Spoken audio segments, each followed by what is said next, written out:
Hello, friends. This is Dave Hurwitz, executive editor at ClassicsToday.com, here with Martinu, Essential Works for Beginners.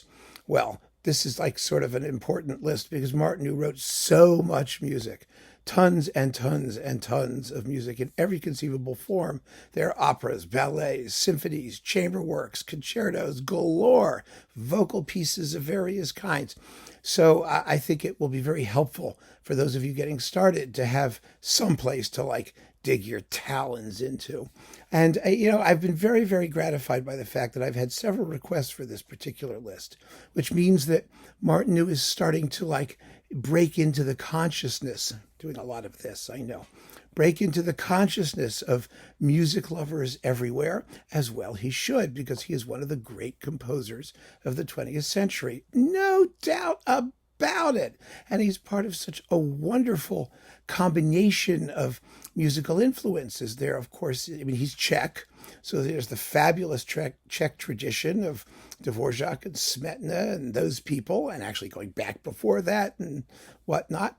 So you've got the Czech influence, the influence of folk music, the enlivening rhythmic thrust of his music, but also he matured in Paris, where he was exposed to Impressionism and Neoclassicism and all of the isms and jazz and all the stuff that was going on in those days in the 1920s and 30s in Paris. It was such a great place to be if you were a composer. And he studied with Albert Roussel, who is just one of the also all-time 20th century great composers. He just had the most fabulous pedigree. And his music was incredibly distinctive, but also completely of its time, of its milieu. And so the influences are very clear. The style and that he's participating in, the mix of things was very, very clear, but it all sounds like Martinu. That unique mixture of folk-like stuff with crazy rhythmic syncopated experiments that we heard from Stravinsky and his crowd, and it's all there, and it's all in a unique mixture.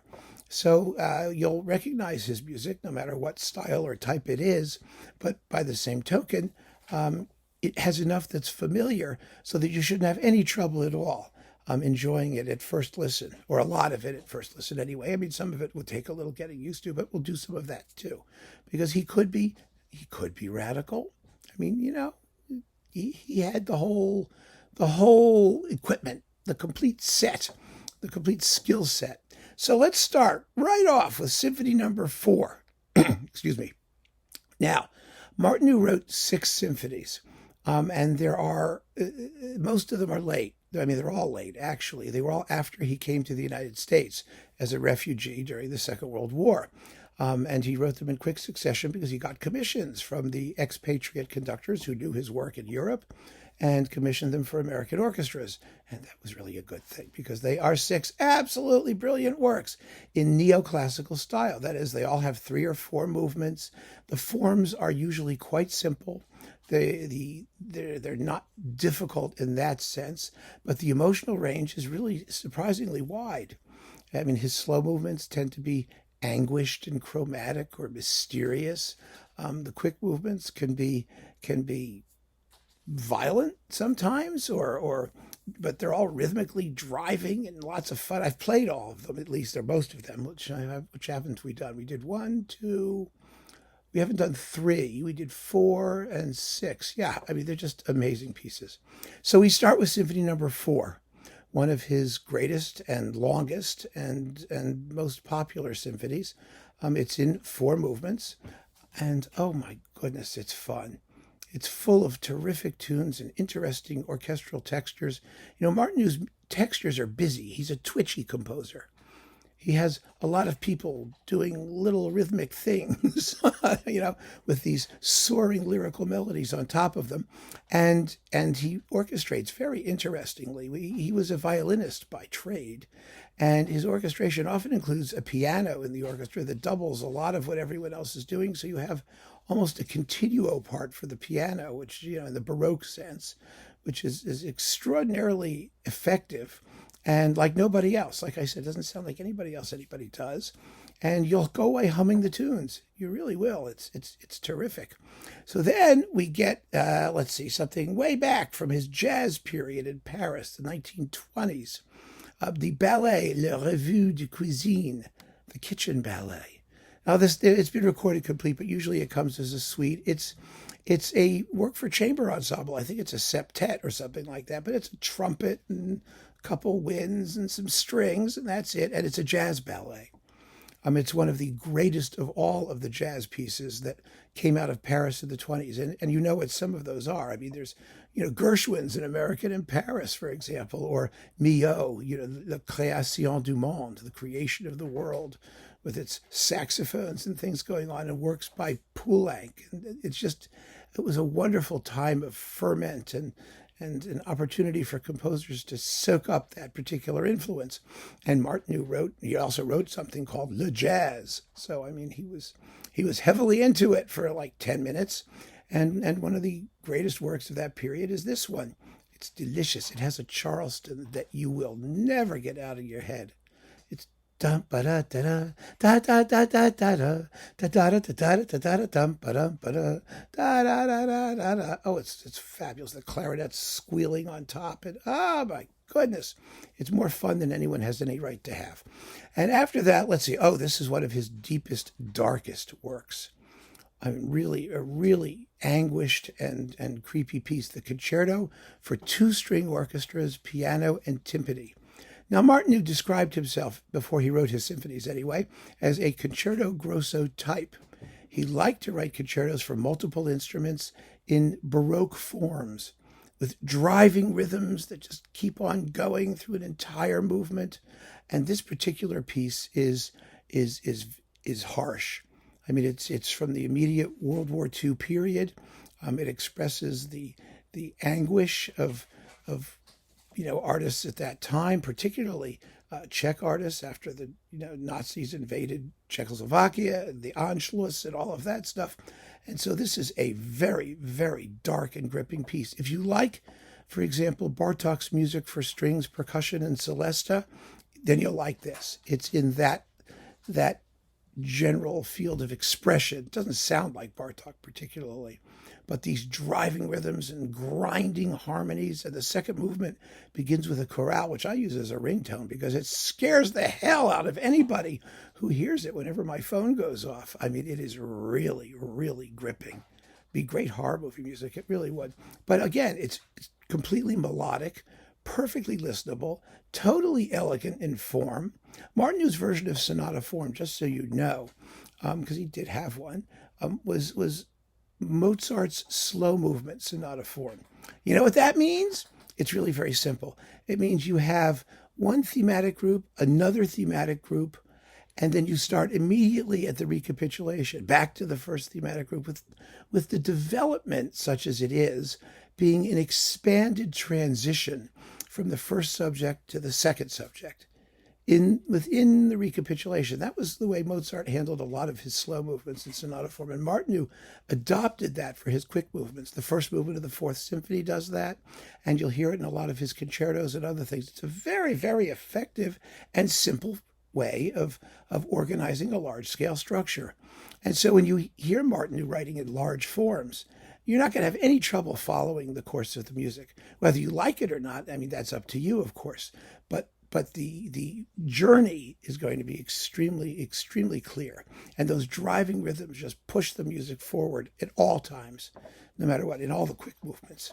So after that, we've got to do a piano concerto because he wrote 5 of those, not counting other works that feature solo piano, and which very well could have been called piano concertos.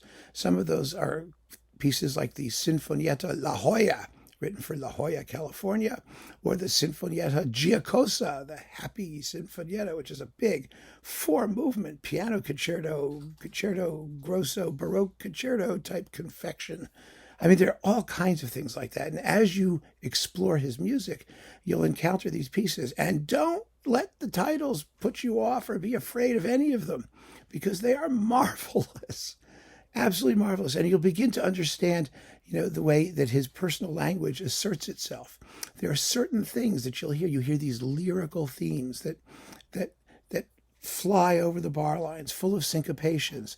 Da da dum da da da da da da da da da da da da da ba ba ba boo boo do da, like, that's another piece, sort of, kind of. But I mean, that lyrical music returns in many of his works. There is a particular chord progression that he just adored. Da da, just those two notes going like that. He uses it at cadential points, at points where he's making a transition between different ideas, and it pops up everywhere in his music. It's a fingerprint. And his music is full of those wonderful, easily recognizable fingerprints that tell you who you're listening to. So for piano concertos, I've chosen Piano Concerto number 4. It's his wildest and craziest piano concerto. It's subtitled Incantations. And it is absolutely phenomenal. It's in 2 movements, lasting about 20 minutes, about the same length as Ravel's Piano Concerto for the left hand. It has... Well, it's impossible to describe just about. It has very few thematic ideas that are clear tunes. It's based on motives and colors and textures. And these things, like I said, they come back. I mean, it's very, very simple how the thing is structured. Formally, it's got wild writing for piano with harp and captivating percussion things, doing little sniggly percussion rhythms. He likes little percussion rhythms, things that go ba-da-dum, chunk, cha-chunk, chunk, ba-da-dum, like that, with a tambourine and snare drum, and all of which gives his music that characteristic sound. But this is a completely hallucinatory piece. A lot of his music deals with the idea of hallucinations, dreams, this mysterious kind of spooky dream state. But how do you describe it? You got to listen to it.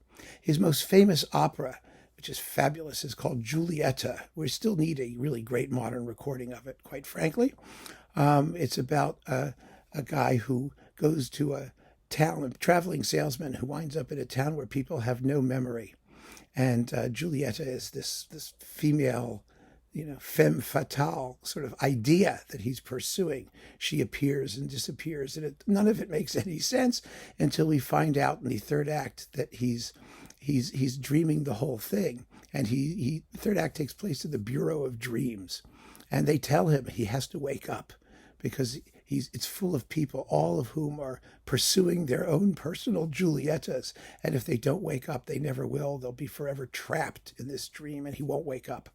He refuses to wake up, and as a result, the scene shifts back to the beginning of the opera, and it all plays over again. It's really, really fun. I mean, that's a typical Martinu concept, because whether or not it's about something like that, or the music just expresses this kind of stream of consciousness, state of dreamy, nebulous. Just listen to it. It's just great. You can't describe it. You can't. So after the 4th piano concerto, we do the Frescoes of Piero Della Francesca. Look them up on Google. They're beautiful. Now, this is one of a group of triptychs he wrote late in his career. There were the parables and sketches, Estampe, and this thing, the Frescoes of Piero della Francesca. They really could be 3-movement symphonies. They're tone poems, and this, of course, is based on visual art. So you can take a look at some of the paintings and listen to the music, and it all sounds like Martinu. Anyway, it's one of his most popular works. It's been recorded many times, and it's extremely beautiful. And let's see what do we have next? Oh, a violin concerto. The Violin Concerto number 2. Now, this was composed, I believe, for Misha Elman. And it's a big romantic violin concerto, one of the great 20th century violin concertos. He also wrote in, his Brahmsian style, you might call it. I mean, it doesn't sound anything like Brahms, but it's much closer to traditional romantic music with big surging melodies and large forms. There's a bigness of scale to it. The 3rd piano concerto is another piece that if you like the 2nd piano concerto, you should try the 3rd piano concerto. That's similar as well. I mean, it begins with an actual orchestral ritornello, and it makes pays its homage to the great romantic violin concertos, and it's just a wonderful piece that has also been very well recorded multiple times. There are a couple violin concertos. There are 4 discs of music for violin and orchestra, concertos that feature violin, but there are only 2 actual things called violin concerto. All the others are concerto. There's a concerto for 2 violins, and there's one for violin and piano, and there's all kinds of other things featuring those instruments. There's a concerto for string quartet and orchestra. Really, really cool things. And after that, well, we have to do some chamber music because he wrote just piles of chamber music and gorgeous chamber music and interesting chamber music for mixed ensembles, featuring flutes and harps and all kinds of other things. So I chose one of his most beautiful chamber works, his Nonet. Nonet is a 9 thing. It uses 9 people. And this is just an exquisite example of his late absorption of Czech folk music and the way he managed to express that in a very personal language. It's one of his last pieces. It comes from the late 1950s. And it's like 15, 16 minutes long and 3 movements. And it's so beautiful. Oh, my goodness. The slow movement particularly has a wonderful, serene lyricism to it that also you hear these tunes and then they dissolve into that sort of dreamy netherworld that he often likes to explore. Really phenomenal. And then let's see, a vocal work. Well, we've got to do vocal works, but a lot of them are in French or in Czech, mostly in Czech. And, some people have an issue, with people screaming at them in Czech, but we don't care because this is great. It's called A Bouquet of Flowers. And it's a series of Czech folk poems, some of which are quite grotesque. One of them is called His Wife, a Poisoner. The stories that they tell are kind of interesting. It's for a small chorus and a small chamber ensemble. It should be as popular as something like Carmina Burana. It's just one of these colorful, quirky, indescribable, I've used that word a few times, I think, here, indescribable works, but you really should hear it. If you like A Bouquet of Flowers, there's also a big cantata he wrote, The Epic of Gilgamesh, which is not a Czech folk subject by any stretch of the imagination. It's as international a subject as it gets, and that's also a phenomenal piece of music that's been recorded several times. So if you like that kind of thing, if you like the way he writes for the voice, then give it a shot. There are then, of course, something like a dozen operas. There were radio operas and television operas and big operas. We talked about Giulietta. There are comedies. There's just so much stuff. Absolutely phenomenal. And finally, last but not least, we conclude with what many regard as his greatest orchestral work, or certainly one of them, his 6th symphony, subtitled Fantaisies Symphoniques. It was commissioned by the Boston Symphony and premiered by them under Charles Munch, who made a fabulous recording of it. This is another one of his 3-movement symphonies, full of exotic and lush orchestral textures. There's a fabulous part in the finale, where all hell breaks loose. It all starts to go crazy. It always reminded me of the nuclear reactor overloading in Dr. No. Remember the James Bond movie? I don't know why. I mean, the music in James Bond is totally different. It's John Barry and people like that. But it has incredibly affecting, exotic sounding melodies and a lot of dreamy weirdness. The opening sounds like a cloud of insects buzzing about, I mean, it's amazing the sounds he makes, from the orchestra using fairly traditional means. I mean, this particular symphony, the 6th symphony, it has no harp, which he usually used. It has no piano, which he usually used. It's a standard orchestra, but it sounds like a totally new world opening before your ears. And that's what makes great composers great, because they take the standard equipment and they do things that nobody has ever heard before. And so if you listen to these works, or maybe some of the others that I've mentioned along the way, you will be absolutely in great shape to explore the rest of Martinu at your leisure. And when you do that, I would also recommend taking a gander at his piano quartets and string quartets and piano trios. I mean, there's groups of all of those things. Violin sonatas. I mean, you just no limit to the marvelous things that he did. Now, because he was very prolific, You'll probably like some stuff more than you like other stuff, which is normal. We don't have to say that, well, everyone has to say, well, he was prolific, therefore he was uneven. Well, okay, maybe he was a little uneven. I mean, he was human, but he was absolutely marvelous. So I hope this list gets you going and will give you the help that you need to get started. Keep on listening, friends. Thanks so much for joining me. Take care.